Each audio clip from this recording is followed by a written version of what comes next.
कल जो है, कल के लिए कुछ बाकी रखो। कल मैंने आदरणीय मोदी जी को फोन करके कहा है, ये मैंने कहा है, अभी लास्ट का बता रहा हूँ, इसके बाद कोई सवाल जवाब। तो मैंने कहा है जो निर्णय लेना है आप लीजिए, एकनाथ शिंदे आपके साथ है, शिवसेना पूरी आपके साथ है। सर लेकिन प्रधानमंत्री मोदी जी को भी कहा और गृह मंत्री अमित शाह जी को भी कहा। कल की बात हो गई, तो आप जो बोल रहे कहाँ गए थे, छुप गए थे, कहाँ छोड़ो। अभी अब आज जो है, आज जो दिल्ली के शीर्ष नेतृत्व, जो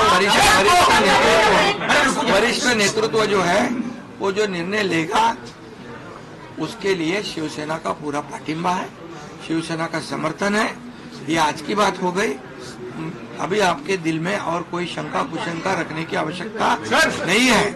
और कल की बात कहते हैं, कल अमित शाह जी के साथ, अमित भाई के साथ हमारी तीनों दलों की बैठक होगी। उस बैठक में पूरी तरह चर्चा होगी विस्तार से, और विस्तार से चर्चा होने के बाद निर्णय होगा।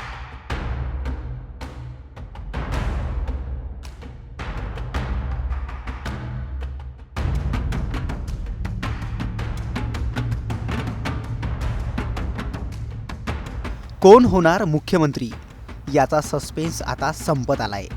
एकनाथ शिंदेंनी स्वतःच समोर येत फडणवीसांच्या वाटेतील अडसर दूर केल्याचं बोललं जात आहे। शिंदेंनी स्वतः शिवसैनिकांना आवाहन केलंय, मुख्यमंत्री पदासाठी दावा करण्याच्या मागणीसाठी गर्दी करू नका, असंच त्यांनी थेट सांगून टाकलंय। पण जर एकनाथ शिंदे मुख्यमंत्री झाले नाहीत तर मग काय, त्यासाठी त्यांनी एक मोठी अट ठेवल्याचं सांगितलं जात आहे। और निश्चित रूप से इस महायुति की सरकार स्थापित होगी, और इसीलिए जो मैंने आप लोगों को कहा कि लगा कि क्या हुआ, मैं तो कल आदरणीय प्रधानमंत्री जी से भी बात की, उनको भी कहा सरकार बनाने में हमारी तरफ से कोई अड़चन नहीं है, आप निर्णय ले लो, जैसे आपके भारतीय जनता पार्टी को आपका निर्णय अंतिम रहता है।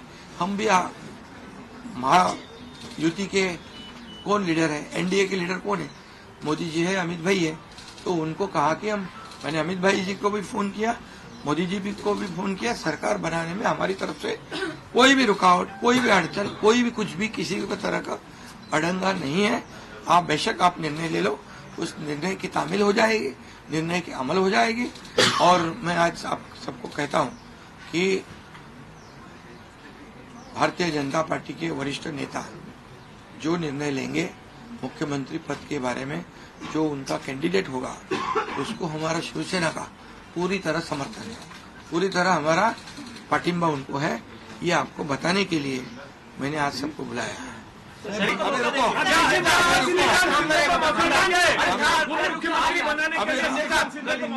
अभी रुको।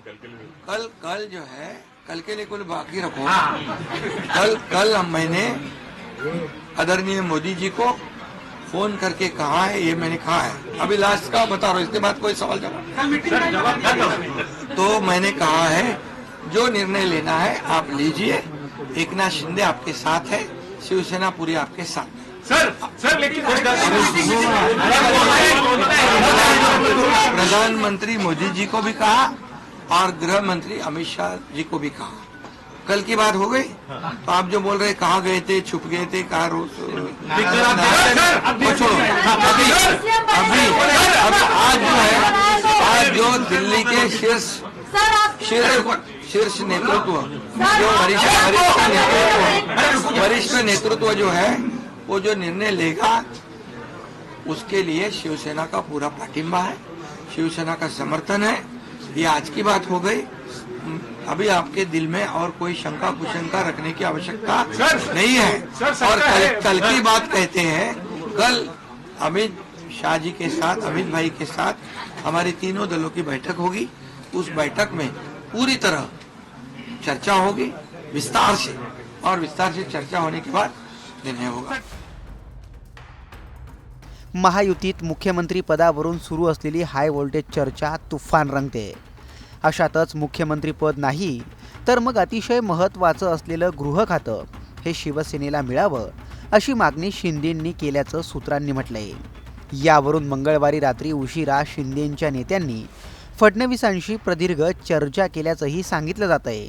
शिंदेंच्या नेत्यांची मागणी आहे की शिंदे सीएम होणार नसतील तर मग कॅबिनेटमधील वजनदार समजलं जाणारं गृह खातं हे शिंदेंना मिळालं पाहिजे. दरम्यान या सगळ्यात आठवलेंनीही एक सॉलिड फॉर्म्युला महायुतीसमोर ठेवला आहे. तो नेमका काय तेही ऐका. मुझे लगता है कि महाराष्ट्र में महायुति को बहुत बड़ी सफलता मिली है और उसमें एकनाथ शिंदे, देवेंद्र फडणवीस और अजित पवार जी का योगदान तो ही है, लेकिन माननीय नरेंद्र मोदी साहब ने, अमित शाह साहब ने, जेपी नड्डा साहब ने बहुत सारी सभाएं ली और इसीलिए मतलब विकास के मुद्दे पर हम ये चुनाव लड़े थे, इसीलिए हमको बड़ी सफलता मिली है. लेकिन अभी डेडलॉक जो है अभी मतलब खड़ा हुआ है. एकनाथ शिंदे साहब को जब मैसेज गया कि बीजेपी का हाई कमांड ने देवेंद्र फडणवीस जी को मुख्यमंत्री बनाने का तय किया है, तो माननीय एकनाथ शिंदे साहब का नाराज हो गए हैं, तो उनका नाराज होना समझ सकते हैं. लेकिन बीजेपी की इतनी सीटें आई, 132 सीटें बीजेपी की आई है और इसीलिए मुझे लगता है कि इसमें मार्ग निकालना चाहिए और देवेंद्र फडणवीस जी को मुख्यमंत्री बनाकर एक तो एकनाथ शिंदे साहब डिप्टी सीएम भी बन सकते हैं, या अगर उनको डिप्टी सीएम बनना उनके लिए थोड़ा ठीक नहीं होगा तो केंद्र में वो कैबिनेट मंत्री के रूप में मोदी साहब के मंत्रिमंडल में आ सकते हैं. तो ऐसा कोई मार्ग इसमें से निकलना चाहिए. या फिर मेरा मत ऐसा है कि इसमें एकनाथ शिंदे साहब को कोई बीजेपी ने ऐसा शब्द नहीं दिया था कि भाई आपको आगे भी आपको मुख्यमंत्री बनाएंगे.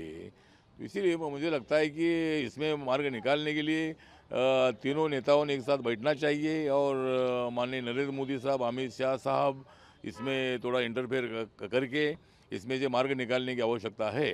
और इसीलिए मेरा तो सुझाव ये है कि एकनाथ शिंदे साहब अगर केंद्र में आते हैं तो इस विवाद को खत्म किया जा सकता है और महाराष्ट्र में 2 डिप्टी सीएम बनेंगे. एक एकनाथ शिंदे साहब का भी डिप्टी सीएम बनेगा, दूसरा अजित दादा पवार जी भी डिप्टी सीएम रहेंगे. तो ऐसा कोई मार्ग इसमें से निकालना चाहिए या फिर बीजेपी के हाई कमांड को इसके संबंध में निर्णय लेना है. अगर किसको मुख्यमंत्री बनाना है, बीजेपी की ज़्यादा सीट है इसीलिए लोगों को लगता है कि देवेंद्र फडणवीस जी मुख्यमंत्री बनेंगे, लेकिन आखिर में निर्णय क्या लेना है ये माननीय मोदी साहब और माननीय अमित शाह साहब तय कर सकते हैं. लेकिन महाराष्ट्र के लोगों की भावना ये है कि भाई देवेंद्र फडणवीस जी ने मुख्यमंत्री बनना चाहिए. मुख्यमंत्री पदाचा सस्पेन्स आता संपण्याच्या मार्गावर आहे. मुख्यमंत्री पदाचं नाव लवकरच जाहीर केलं जाईल. आता ते फडणवीसच असतील यावर फक्त शिक्कामोर्तब होणं बाकी आहे. पण गृह खात्यासारखं दणकट खातं खरंच भाजप शिंदेंच्या वाट्याला देईल का? तुम्हाला काय वाटतं? कमेंट करून नक्की सांगा.